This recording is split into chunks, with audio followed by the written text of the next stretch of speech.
Hey y'all, Farmer Fern here, and I'm brought to you by www.greenribbonfertilizer.com.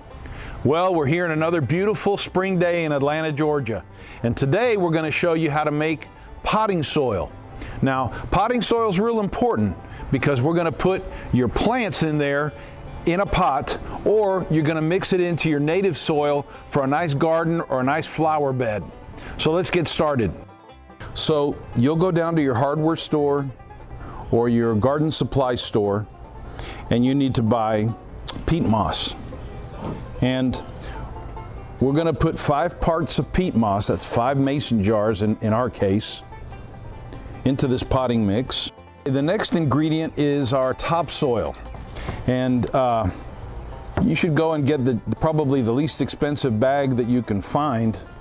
But topsoil, the reason why we're putting it in is because it's usually a better quality of soil than most of our native soils, clay soils or poor soils.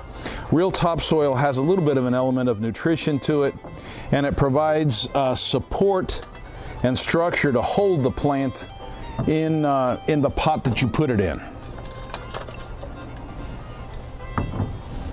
Okay, our third ingredient is sand, 1 part of sand.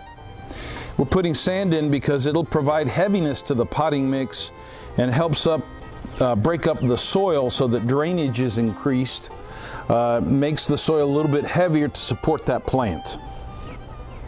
Our final ingredient you can put in, or if you can't find it locally, you don't have to, but this is perlite. And you can see how it's spelled up on the website. You can also use something called vermiculite. And what we're doing here is increasing the drainage in the potting mix and allowing air to come in contact with the plant's roots. That makes watering, it also makes waterways within the potting mix so that the nutrition can reach the roots. Now, we're going to mix this up now. I want you to notice that we're doing a real good job of making everything mix in well, very consistent. We don't want black spots or sandy spots or white perlite spots.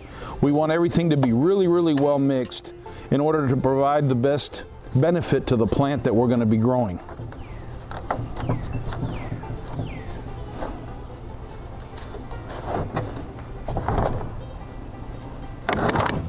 As you can see, it's pretty consistent.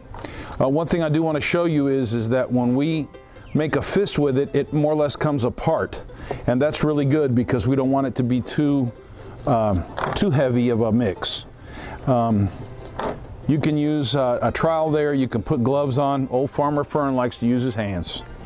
Well, this is Farmer Fern saying, see ya.